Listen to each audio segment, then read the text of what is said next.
Hello dears, welcome to തണ്ട kitchen recipes. ഇന്ന് വ്യത്യസ്ത രീതിയിലുള്ള അയല മീൻ കറിയുടെ റെസിപ്പിയാണ് ഷെയർ ചെയ്യാൻ പോകുന്നത്. വളരെ എളുപ്പത്തിൽ ഉണ്ടാക്കാൻ പറ്റിയ ഈ കറി വളരെ നല്ല ടേസ്റ്റുമാണ്.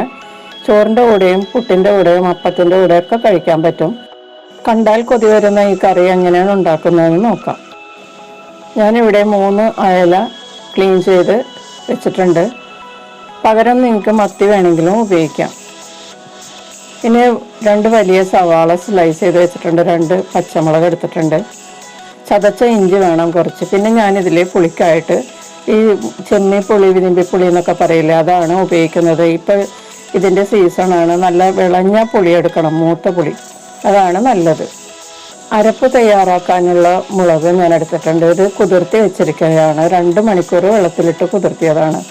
കാശ്മീരി ചില്ലി 3 എടുത്തിട്ടുണ്ട്, ഒരു 8-9 നാടൻ മുളകും എടുത്തിട്ടുണ്ട്. മുളക് പൊടി ഉപയോഗിക്കുന്നതിലും നല്ലത് മുളക് ഇതുപോലെ കുതിർത്തിയിട്ട് അരച്ചെടുക്കുന്നതാണ്. അപ്പോൾ ഗ്രേവി നല്ല കൊഴുത്തിരിക്കും. പിന്നെ വേണ്ടത് ചിരകിയ തേങ്ങയാണ്. ഞാൻ 5 ടേബിൾ സ്പൂൺ ചിരകിയ തേങ്ങ എടുത്തിട്ടുണ്ട്. ഇതിലേക്ക് 1/4 ടീസ്പൂൺ മഞ്ഞൾപ്പൊടിയും ചേർത്ത് കുതിർത്തി വെച്ചിരിക്കുന്ന മുളകും കൂടി ചേർത്ത് നല്ലതുപോലെ മിക്സിയിൽ അരച്ചെടുക്കണം. നല്ല പേസ്റ്റ് പോലെ അരച്ചെടുക്കണം. അതാണ് ഈ കറിക്ക് കൂടുതൽ ടേസ്റ്റ് ഉണ്ടാക്കുന്നത്. മീൻ കറി മൺചട്ടിയിൽ വയ്ക്കുന്നതാണ് കൂടുതൽ ടേസ്റ്റ്. അപ്പോൾ മൺചട്ടി എടുത്തിട്ടുണ്ട്. ഇതിലേക്ക് അരിഞ്ഞു വെച്ചിരിക്കുന്ന സവാള ചേർക്കുക, പച്ചമുളക് ചേർക്കുക, ഇഞ്ചി ചതച്ചത് ചേർക്കുക, പിന്നെ പുളിയും ചേർക്കുക. പുളിക്ക് പകരം നിങ്ങൾക്ക് ഇഷ്ടമുള്ള മാങ്ങയോ അല്ലെങ്കിൽ വിനീഗറോ ഉപയോഗിക്കാം കേട്ടോ. ഇപ്പോൾ ഈ സമയത്ത് ഈ പുളിയിട്ട് ഈ മീൻ കറി വെച്ചാൽ നല്ല ടേസ്റ്റാണ്. അയലയ്ക്കും മത്തിക്കും ഈ പുളി ഉപയോഗിക്കുന്നത് വളരെ നല്ല ടേസ്റ്റാണ്. ഇതിലേക്ക് അരച്ച അരപ്പ് ചേർക്കാം.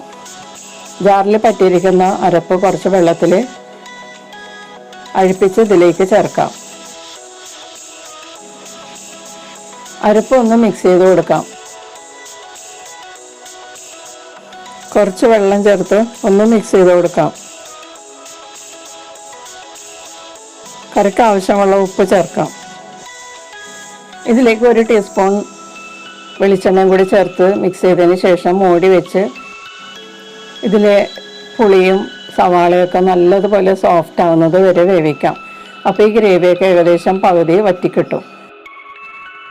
ഇപ്പോൾ ഏകദേശം അരമണിക്കൂറായിട്ടുണ്ട്. തുറന്നു നോക്കാം. ഇപ്പോൾ എണ്ണയൊക്കെ നല്ലതുപോലെ തെളിഞ്ഞിട്ടുണ്ട്. തേങ്ങാരപ്പാണെങ്കിലും നല്ല തേങ്ങാപ്പാലിട്ട ഗ്രേവി പോലെയാണ് ഇരിക്കുന്നത്. സവാളയൊക്കെ നല്ലതുപോലെ സോഫ്റ്റ് ആയിട്ടുണ്ട്. പുളിയുമൊക്കെ നല്ലതുപോലെ വെന്തിട്ടുണ്ട്. ഇനി ഇതിലേക്ക് നമുക്ക് മീൻ കഷ്ണങ്ങൾ ചേർത്ത് കൊടുക്കാം. തേങ്ങാപ്പാൽ ചേർത്ത കറി പോലെയാണ് ഇതിരിക്കുന്നത്. അത്രയ്ക്ക് നല്ലതുപോലെ അരച്ചെടുക്കണം. വറ്റൽമുളക് കുതിർത്തി ചേർത്ത് അരച്ചാൽ തേങ്ങ നല്ലതുപോലെ അരഞ്ഞു കിട്ടും. ഇപ്പം നല്ലതുപോലെ തിളക്കാൻ തുടങ്ങിയിട്ടുണ്ട്.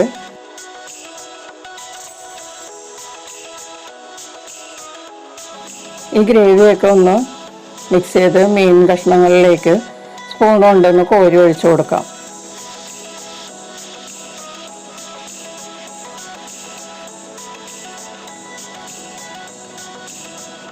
തിളച്ചു തുടങ്ങുമ്പോഴേക്കും മൂടി വെച്ച് 10 മിനിറ്റ് മീൻ കഷ്ണങ്ങൾ വേകാൻ വേണ്ടിയിട്ട് കുക്ക് ചെയ്യാം.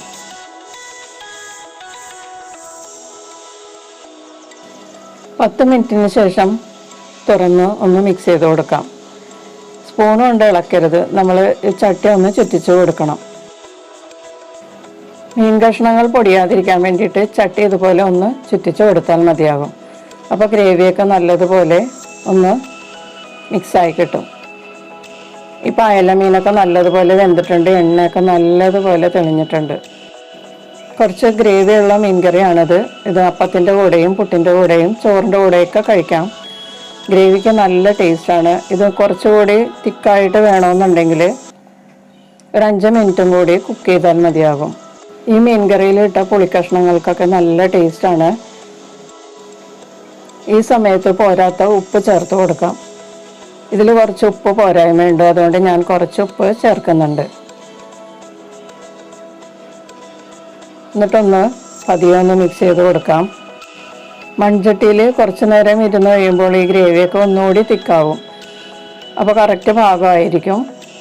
ഇനി ഇതിലേക്ക് കുറച്ച് വേപ്പില ചേർത്ത് കൊടുക്കാം. കുറച്ച് വെളിച്ചെണ്ണ കൂടി ചേർത്ത് കൊടുക്കാം. ഒരു 2 ടീസ്പൂൺ വെളിച്ചെണ്ണയും കൂടി ചേർത്തിട്ട് ചട്ടി ഒന്ന് ചുറ്റിച്ചു കൊടുക്കാം. ഇനി സ്റ്റവ് ഓഫ് ചെയ്ത് മൂടി വെച്ച് ഒരു 10 മിനിറ്റ് കഴിയുമ്പോൾ നമുക്കിത് സെർവ് ചെയ്യാം, അല്ലെങ്കിൽ തണുത്തതിന് ശേഷം ഉപയോഗിക്കാം. കുറച്ച് നേരം ഇരുന്നതിന് ശേഷം ഉപയോഗിക്കുന്നതാണ് നല്ലത്. അപ്പോൾ കുറച്ചുകൂടി ടേസ്റ്റ് കൂടും. അപ്പോൾ വളരെ സ്വാദിഷ്ടമായിട്ടുള്ള ഈ അയല മീൻകറി എല്ലാവരും ഒന്ന് ട്രൈ ചെയ്ത് നോക്കുക. നിങ്ങളുടെ അഭിപ്രായങ്ങളും നിർദ്ദേശങ്ങളും കമൻറ്റ് ബോക്സിൽ രേഖപ്പെടുത്തുക. നമുക്ക് മറ്റൊരു റെസിപ്പിയുമായിട്ട് വീണ്ടും കാണാം. Thank you.